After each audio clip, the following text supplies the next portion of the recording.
Konnichiwa, selamat siang. Pada kesempatan kali ini kita akan ngobrol-ngobrol di Saitama no Podcast. Nah, kesempatan ini kesempatan luar biasa banget karena minasang sekalian nanti langsung kita langsung menggali pengetahuan seputar magang ke Jepang, khususnya di Saitama itu sendiri. Nah, kesempatan siang ini kita langsung ketemu dengan ngobrol-ngobrol dengan Alfa Sacho. Konnichiwa, Alfa Sacho. Konnichiwa. Konnichiwa. Alhamdulillah. Sehat? Sehat.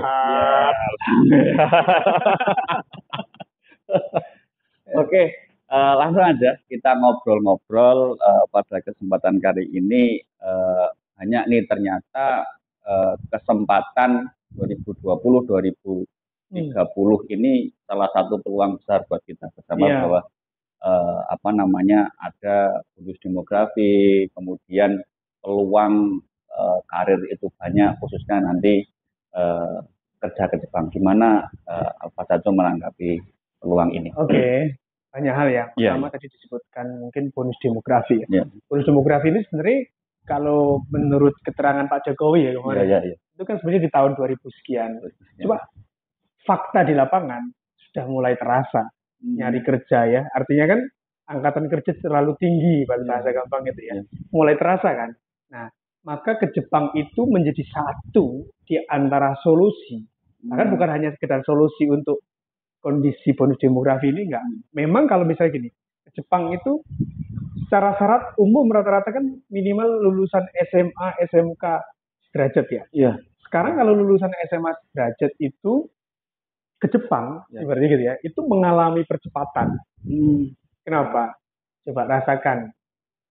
Persaingan di Indonesia cari kerjaan begitu berat, sementara di Jepang peluangnya besar. Artinya, kesempatan kan dari peluangnya. Yang kedua dari jumlah atau pendapatannya lah.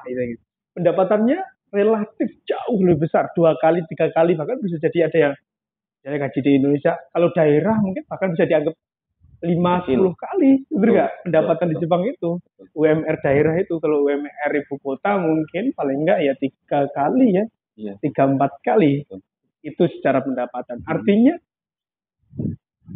ini kesimpulan, baru mulai disimpulkan ya. Kesimpulannya begini, kerja ke Jepang itu menurut saya secara pribadi, terutama untuk lulusan SMA ke atas ya, itu menjadi cara yang paling tepat dan paling masuk akal. Yang paling tentu masuk akal ketika kita ingin mewujudkan sukses di usia muda.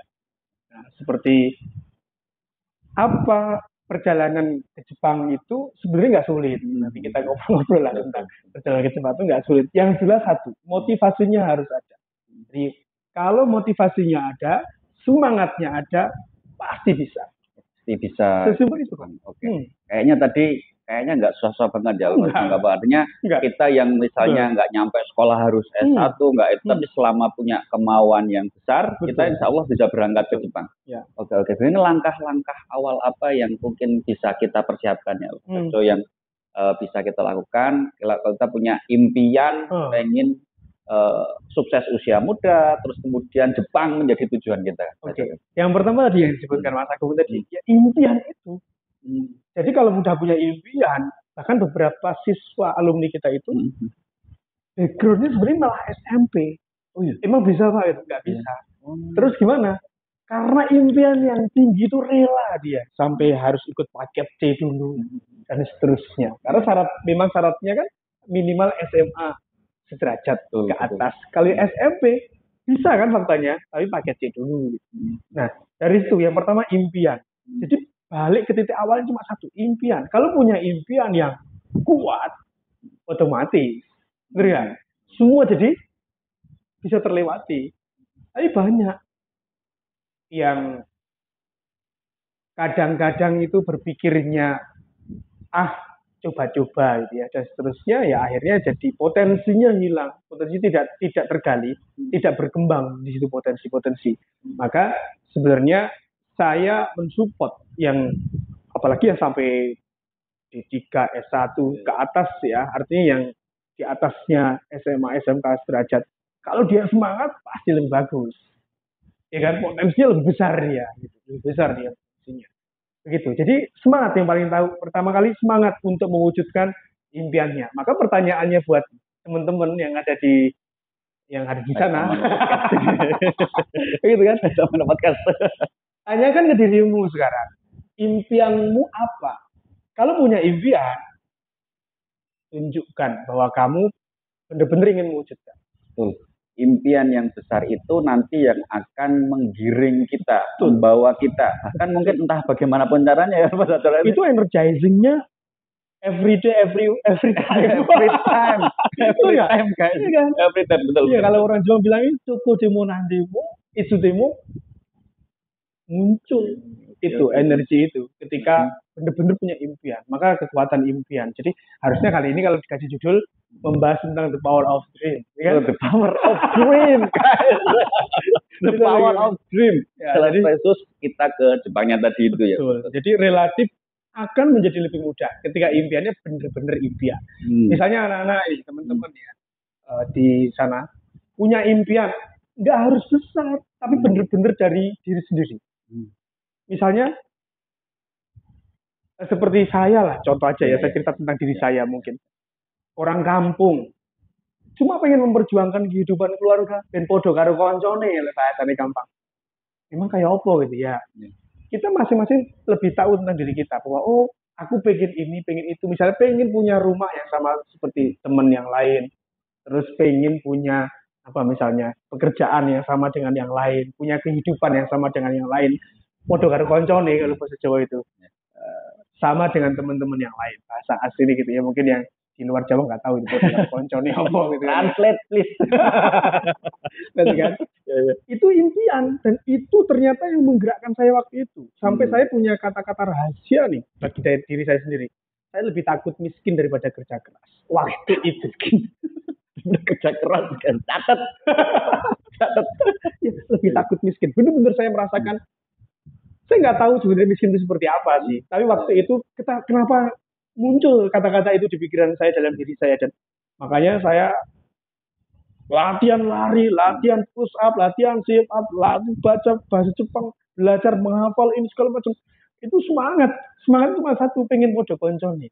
Karena saya lebih takut miskin daripada kerja keras. Nah, kerja kerasnya persiapan ke Jepang itu tentunya bukan dalam tanda kutip habis belajar harus sambil jualan ini, jualan itu. Kalau bisa monggo.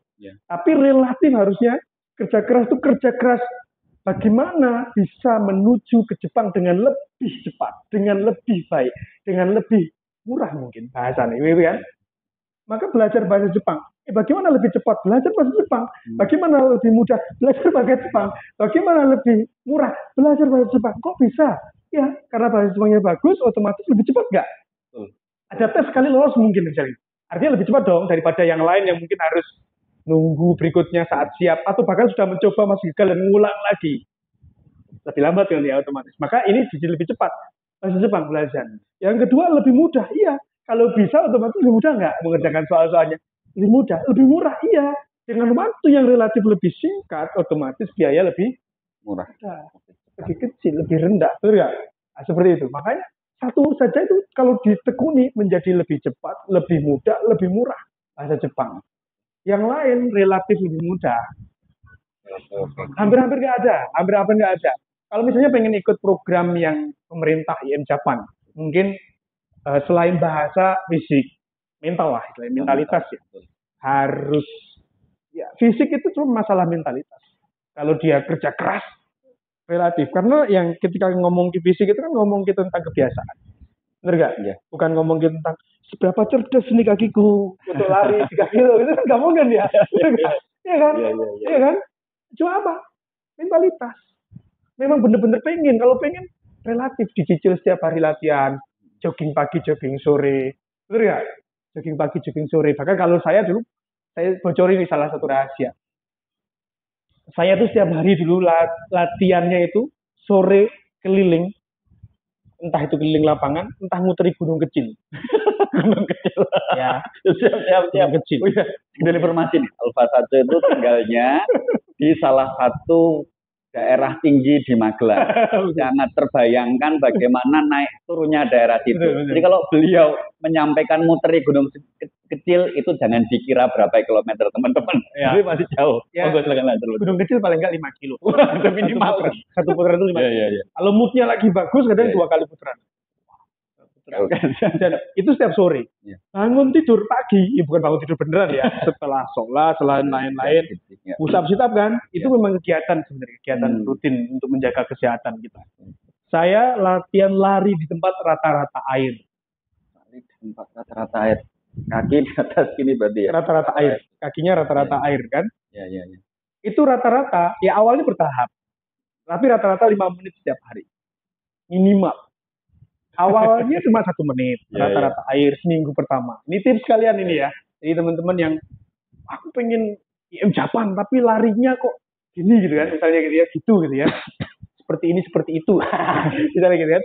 Tipsnya seperti apa ya? Tips yang saya kasih ini yang pertama. Latihan lari di tempat rata-rata air sehari 1 minggu pertama 1 menit saja. Walaupun kamu kuat 10 menit, jangan dipaksa. Pokoknya ikuti saya. Cuma 1 menit setiap hari seminggu. 1 menit 1 minggu. Seminggu penuh itu setiap harinya 1 menit, 1 menit. Senin 1 menit, Selasa 1 menit, Rabu, Kamis, Jumat, Sabtu, Minggu. 1 menit setiap hari. Nanti dirasakan dulu. Evaluasi lah bahasan itu kan. Setelah evaluasi terasa enak, oke, mau ditingkatkan boleh. Tapi kalau belum tambah lagi 1 minggu yang 1 menitnya. Ya, 1 minggu. Kalau misalnya berarti udah 2 minggu. Kalau udah 2 minggu, wajib dinaikkan. Tapi kalau yang 1 minggu pertama, evaluasi dulu. Sekiranya sudah merasa oke, lanjutkan. Tambah menjadi 2 menit. Untuk 2 minggu berikutnya. Kalau yang tadi bisa 1 minggu, bisa 2 minggu. Tapi yang 2 menit wajib 2 minggu. Minimal. 2 minggu, 2 menit, 2 menit, 2 menit, 2 menit, 2 menit. Terus selama 2 minggu, evaluasi lagi. Sekiranya perlu ditambahkan, tambahkan. Tapi sekiranya cukup 2 minggu, berarti minggu berikutnya, minggu keempat berarti ya. Minggu keempat itu menjadi 3 menit. Setiap hari. Itu sama, selama 3 minggu. Setelah itu langsung 4 menit, 4 minggu, terus 6 menit. Udah. Jadi kalau latihan di LPK rata-rata 3 bulan misalnya. Dihitung itu. Sudah mesti kuat.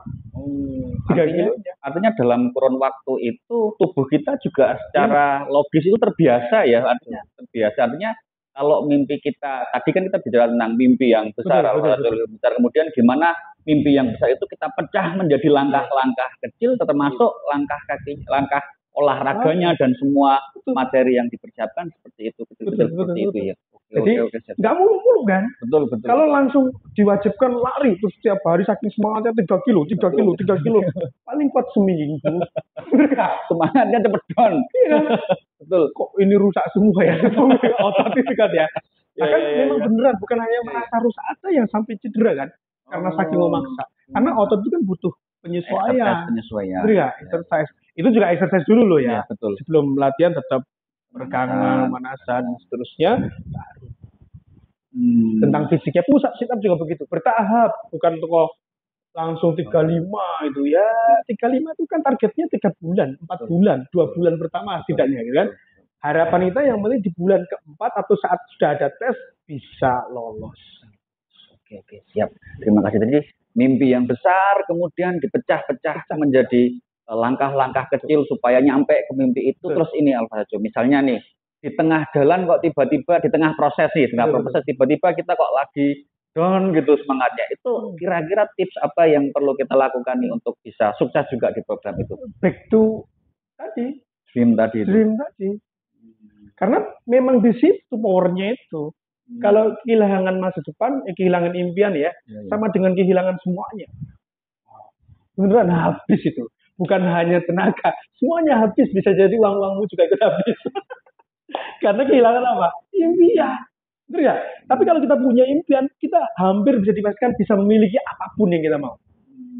Iya kan? Kita punya impian, jadi punya keinginan, punya harapan, punya energi di situ.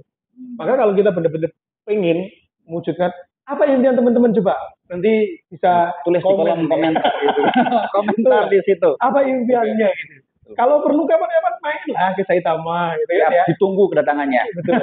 Mainlah ke kita gitu ya. Bagaimana kita bisa nanti ngobrol untuk membantu mewujudkan impiannya teman-teman. Mungkin kita bisa arahkan, kita bisa bantu. Kan setiap orang punya ceritanya masing-masing, punya jalannya masing-masing. Jadi tidak bisa disamaratakan. Setiap orang ini makanya perlu ngobrol kalau perlu. Tanya nih, impianku seperti ini. Saya pengen mewujudkan dalam kurun waktu sekian. Kira-kira gimana? Gitu. Dan relatif, maka saya bilang apapun impianmu, ke Jepang itu menjadi satu di antara sekian. Ya, Di antara sekian. sekian jalan yang paling cepat. Betul. Shortcut langkah pendek. Oke, mengikuti ini Alfa Coki. Saya tanya lompat-lompat apa? Kita ngobrolnya lompat-lompat. Aduh. Oke, setelah kita ngikutin, misalnya belajar di LDK Saitama 4 bulan, kemudian setelah itu kan kita ada proses pelatihan tahap 1, pelatihan kedua. Alhamdulillah kita langsung lolos nih. Lolos, kita berangkat ke Jepang. Kira-kira di Jepang itu persiapan apa saja dan kebiasaan apa saja yang harus kita tahu dan harus kita pertahankan di sana? Kebiasaan di Jepang sebenarnya saya bilang makanya ke Jepang itu simple. Kerja di Jepang itu simple. Oke. Gampang, mudah. Iya. Kenapa? Sama kok. Apa yang perlu dipersiapkan? Yang pertama, ya tadi kesehatan. Paling inti kan ya, karena kita di negara orang kan, betul. Kesehatan. Jangan sampai di sana loyo, masuk angin, sakit-sakitan, jaluk kerok sopor ya. Jauh, bener nggak? Jauh. Oke. Ya. Kesehatan yang pertama. Kesehatan. Tapi di ujung segala macam itu, yang penting pertama kan sehat. Sehat itu dalam jiwa yang sehat. Di mana sehat? Tubuh yang sehat, ya. Balik bener nggak? Dalam tubuh yang sehat. Jiwa yang sehat. Artinya sehat itu pertama. Karena bener-bener kalau tubuh kita udah sakit-sakitan, mikirnya juga udah berat, ya kan? Perasaan semua udah berat, jadinya berat semua. Tapi kalau kita sehat, kita bisa loss itu. Artinya bisa loss itu bisa lebih smart, ya kan ya? Bisa lebih smart ya. Smart ya, clean ya. Smart itu. Oke. Itu secara fisik, persiapan secara fisik, tentunya sehat ya. Karena nanti di Jepang itu kan banyak musim. Ada musim 4 musim kan di Jepang ya? Musim. Panas, dingin. Panas dingin aja. Ada selannya kan. Panas dingin, ada musim gugur, ada musim semi kan ya, ada musim. Ada banyak 4 musim. Itu kalau orang nggak biasa menghadapi musim begitu, gimana kira-kira tubuh? Ganti musim, ganti musim. Indonesia kan biasanya ada pancaroba kan. Begitu ganti musim banyak yang sakit. Di sana 4 kali musimnya. Kalau kita mau 4 kali sakit ya nggak mungkin dong. Bercanda ya. Maka harus lihat. Makanya kalau ada yang tanya, kenapa sih mau ke Jepang kok harus seperti itu? Itu mau militer ya. Siat ya. Perhatikan. Salah satunya begitu. Kadang yang ngomong seperti itu di Jepang, itu pun dulunya berangkat juga karena sikap mental yang kuat. Terus kayak saya lari juga. Sekarang bisa ngomong seperti itu karena di sana mungkin karena berjalannya waktu dia dapat posisi yang lebih enak. Akhirnya itu tidak dibutuhkan. Ya kan? Tapi di awal-awal saya sarankan dipakai nggak dipakai, dibutuhkan nggak dibutuhkan, dari kita disiapkan. Benar ya? Jadi nggak kaget dengan musim yang ganti-ganti. Dan salah satunya kepentingannya itu. Kalau ada yang tanya kemarin kan, buat apa sih? Modal jadi militer lu. Lo mau kerja mau jadi militer. Misalnya gitu ya. Ya betul. Itu satu. Yang ini secara fisik tadi, secara lahir. Secara sikap atau secara spiritnya kita, itu spirit tadi saya kembalikan yang pertanyaan awal. Motivasi kita, impiannya seberapa besar? Benar ya? Seberapa sungguh-sungguh? Maka saya tanyakan, seberapa sungguh-sungguh kamu pengen ke Jepang? Sungguh tulis bahkan. Seberapa serius kamu pengen ke Jepang? Seberapa tekad kamu mewujudkan impian? Itu penting pertanyaan. Jangan-jangan mau pengen-pengenan aja, bener gak? Maka perlu, kalau kamu benar-benar mengatakan ke diri, saya sungguh-sungguh pengen mewujudkan impian, saya serius pengen membangun masa depan yang cerah, yang besar itu, ya saya kira relatif cuma lari, push up, sit up, dan tidak langsung dipaksakan. Tadi kita juga harus tips ya kan? Ada tahapannya kan? Begitu juga nanti, begitu bahasa Jepang ada tahapannya kan? Nggak terus tiba-tiba, pokoknya kamu harus bisa ngomong. Harus bisa tulis. Kira-kira gimana rasanya kalau nggak gitu juga kan ya? Betul. Dilatih bagaimana budaya Jepang dulu, bagaimana nulis huruf dulu, hiragana yang simple, katakana yang simple, kanji-kanji yang mudah dulu, kosakata yang mudah dulu. Terus nanti ada tahapan-tahapan. Sampai siswa kita itu N1 pun pernah ada. N2 lumayan banyak. N3 ya relatif rata-rata ya setelah pulang dari Jepang. Tapi setidaknya kalau mau berangkat ke Jepang itu minimal harus standar ya N4. Standar N4. Jadi kita teman-teman sebelum berangkat ke Jepang nanti akan dipersiapkan minimal standarnya N4. Lulus N4 lebih mudah. Yang normalnya kalau kuliah lah satu Ya. itu paling enggak N4 tuh 4 semester. Di LPK Saitama itu ringkes. Artinya bukan kemudian betul hanya 4 bulan. Bukan ecek-ecek ya kemampuannya, bukan kemudian asal kemudian beri enggak. Tapi bagaimana Mas Ado ini kemudian gimana? Gimana ceritanya nih? Iya. 4 semester kita kemudian bisa membantu mereka dan terbukti dan bisa lihat di testimoni-testimoni teman-teman video TikTok dan lain-lain di mana 4 bulan itu mereka akhirnya bisa berangkat. Gimana metode belajar di Saitama yang kemudian materi yang sebenarnya panjang itu bisa diringkes gitu. Saya sih sebenarnya sedikit khawatir ini kalau diciplak ya. Enggak bercanda ya. Contohnya gitu. Betul. Enggak, LPK di luar sana lebih baik. Tapi kita terbukti. Ya kita nggak ngomong kita paling baik atau lebih baik enggak ya. Tapi siswa-siswa kita terbukti kan. Yang N3, N2, N1 pun ada. N3 banyak. N2 lumayan banyak. N1 ada beberapa. Itu kan artinya saya nggak ngomong ya tadi Guyon juga ya soal paling gitu kan ya bener nggak, tapi kan saya nggak ngomong paling saya nggak ngomong lebih dan seterusnya, tapi terbukti bahwa siswa-siswa kita banyak yang di Jepangnya juga alhamdulillah dia jadi terusnya bla bla posisi yang bagus gitu. Apa tadi pertanyaannya? Kira-kira kok yang 4 semester kok bisa dan memang terbukti gitu. Ya, ini aku tadi Guyon kan ya, takut aja gitu. Itu kan. Rahasia nih. Ya, ini sudah ya. Sebenarnya rahasia ya, tapi saya akan kasih alasan. Kenapa kok bisa gitu? Kita itu menggabungkan. Jadi orang-orang yang ngajar di LPK sama itu sudah dimix materinya, bukan orangnya ya. Orangnya dimix tadi apa? Dimix. Jadi kita sudah mencarikan bagaimana akademisi belajar di kampus. Ya kan, yang selama sekian bisa seperti ini, itu nggak jelek-jelek juga, keren, hasilnya bagus walaupun 4 semester tapi punya kelebihan tertentu. Tapi bagaimana orang-orang Jepang, anak-anak kecil Jepang, atau ketika orang-orang tinggal di Jepang kok bahasanya relatif lebih cepat? Ya, itu kita mix dan kita sarikan di situ. Simpelnya gitu, kan nggak khawatir ciplak kalau gitu. Betul.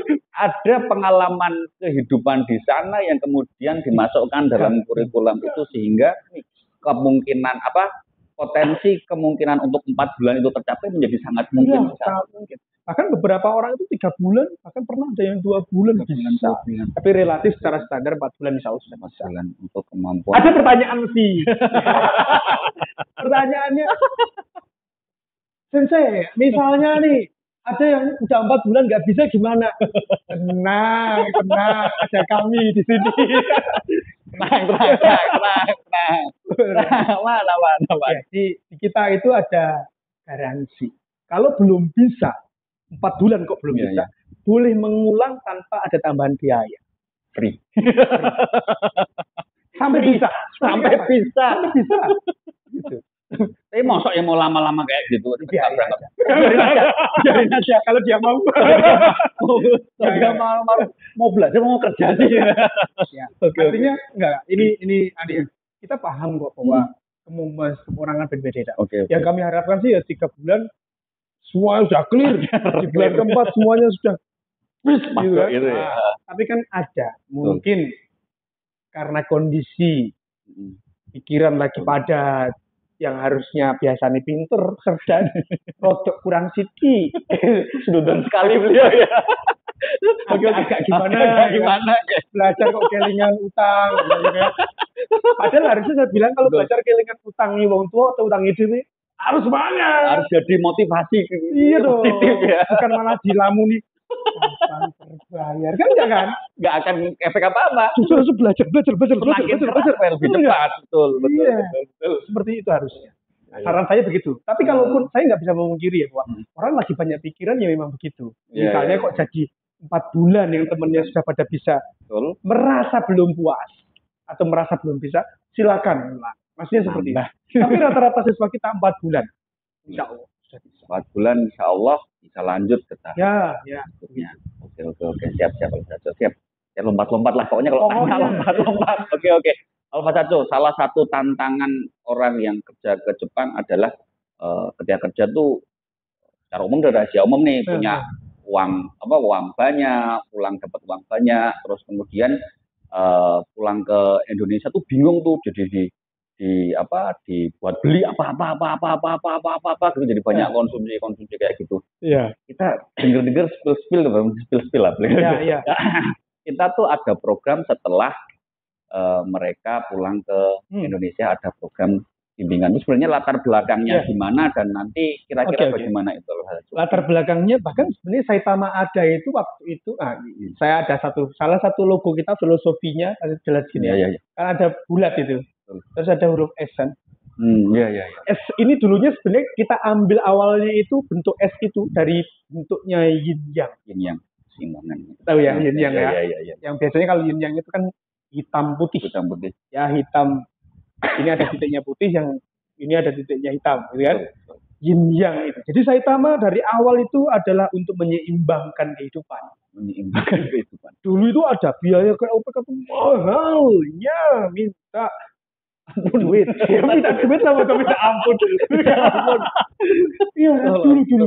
Betul. Ya, teman-teman denger lah mungkin kalau mau kerja ke Korea sekian, mau kerja ke Jepang dulu gitu.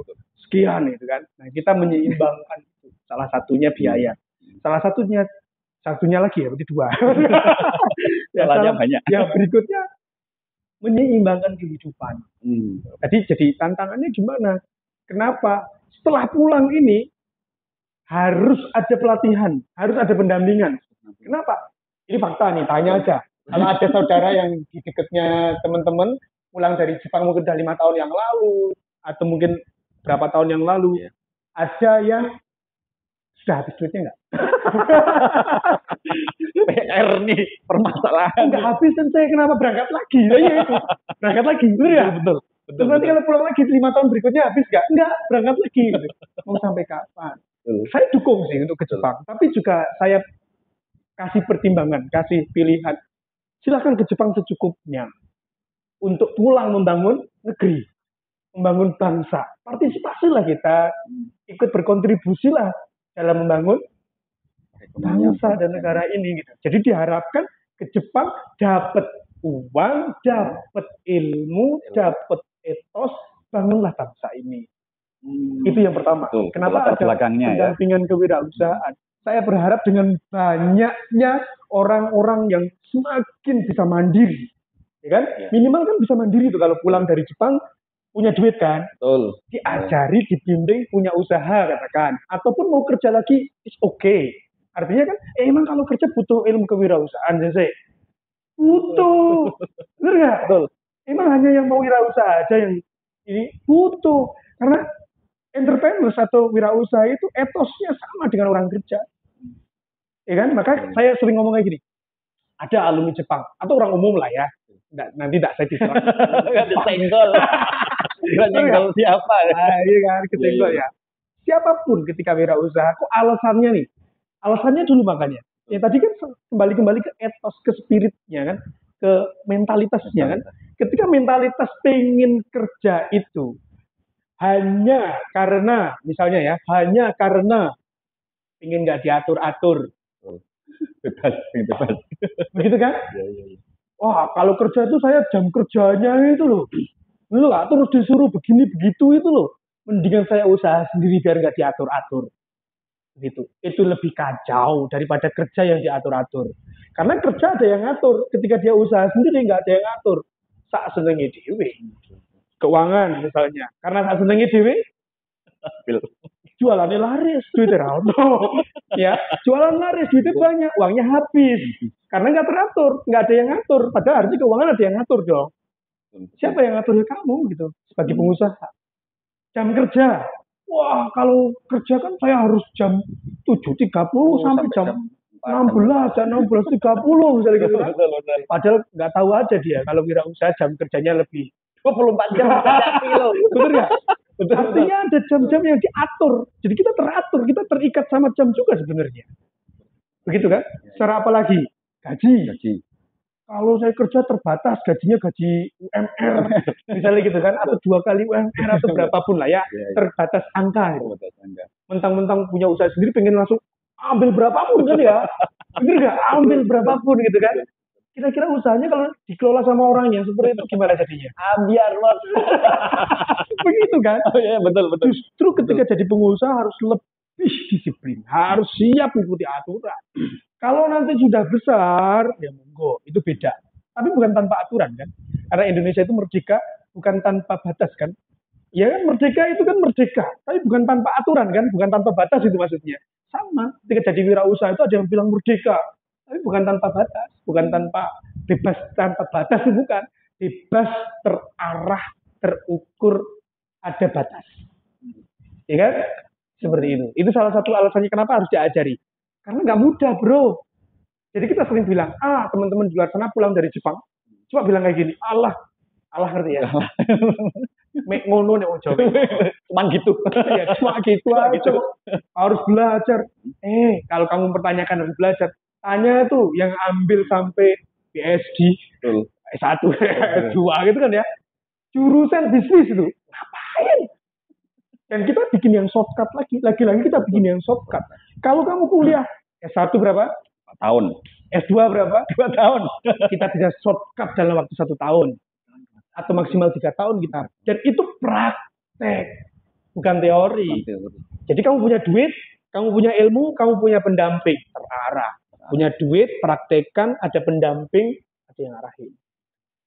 Itu. Jadi setidak-tidaknya itu teman saya yang katanya didampingi juga bangkrut. Bener ya? Apalagi kalau nggak didampingi. Mungkin bangkrutnya lebih cepat. Tambah banyak lagi bangkrutnya. Oke.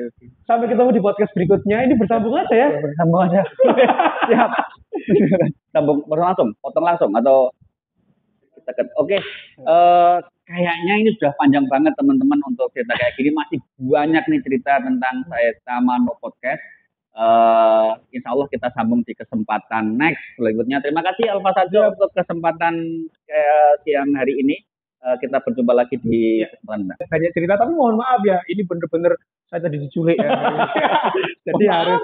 jadi harus teman-teman yang mendengarkan harus lebih bijak, harus diterima dengan dewasa, harus diterima dengan lebih bijaksana ya. Apa kata-kata saya yang baik direnungkan. Jangan diambil mentah-mentah, tapi dipikirkan. Kalau benar datanglah ke saya. Siap. Terima kasih. See you.